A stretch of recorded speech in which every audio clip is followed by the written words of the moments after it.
کہتے ہیں کسی شہر سے نزدیک ایک گاؤں میں دھوبی رہتا تھا جو قریبی ندی کے کنارے گھاٹ پر کپڑے دھوتا تھا۔ اس کے پاس کہیں سے ایک اچھی نسل کا کتا آ گیا جو اسی کے ساتھ رہنے لگا۔ دھوبی صبح سویرے گھاٹ کا رخ کرتا اور کام ختم کر کے ہی لوٹتا۔ یہ اس کا برسوں سے معمول چلا آ رہا تھا۔ وہ کتا بڑا وفادار تھا اور دن رات اس کے گھر کی رکھوالی کرتا۔ جب صبح سویرے دھوبی گھاٹ پر چلا جاتا تو وہ اپنے مالک کی دہلیز پر جیسے اس کی واپسی کی راہ تکتے بیٹھا رہتا۔ دھوبی کی بیوی روز گھر کے کاموں سے فارغ ہو کر دوپہر کا کھانا لیتی اور گھاٹ پر جانے لگتی۔ تب کتا بھی اس کے ساتھ چل پڑتا۔ بیوی تو کھانا دے کر لوٹ آتی مگر کتا وہیں رک جاتا اور اپنے مالک کے ساتھ لوٹتا۔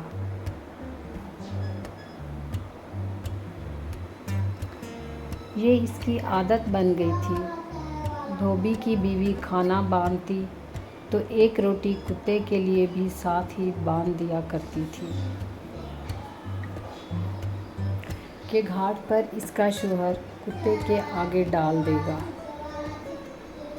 اسے یقین تھا کہ جب وہ کھانا کھائے گا تو اس وقت کتا بھی تقاضا کرے گا۔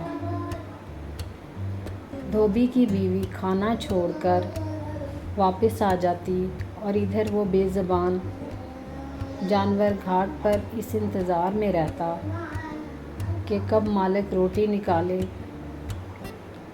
اور اسے بھی دے۔ دھوبی کام سے فارغ ہو کر کھانا کھاتا لیکن یہ سوچ کر کتے کو روٹی نہ ڈالتا کہ گھر پر دے دی گئی ہوگی۔ دھوبی کتے کی بے چینی کو کبھی سمجھ ہی نہیں سکا۔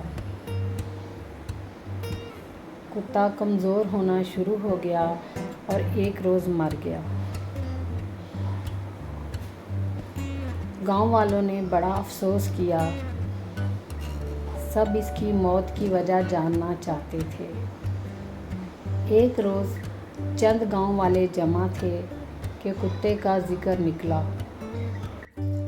کسی نے کچھ پوچھا، کسی نے کچھ، مگر ایک سیانے نے سوال کیا کہ اسے روٹی کتنی ڈالی جاتی۔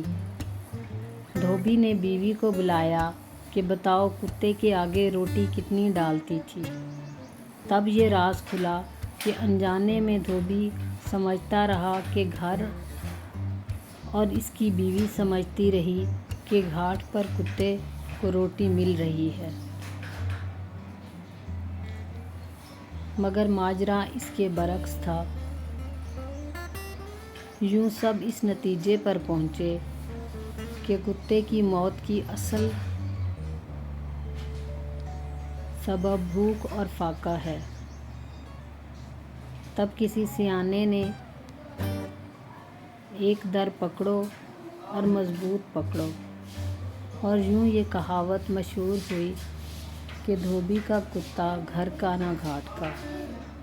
اگر آپ کو ویڈیو اچھی لگی ہو تو اپنے فرینڈ کے ساتھ ضرور شیئر کریں۔ میرے چینل کو سبسکرائب کریں، بیل آئیکن کو پریس کریں تاکہ آنے والی نئی ویڈیو آپ کو مل سکے۔ مجھے اجازت دیں، اگلی ویڈیو تک کے لیے اللہ حافظ۔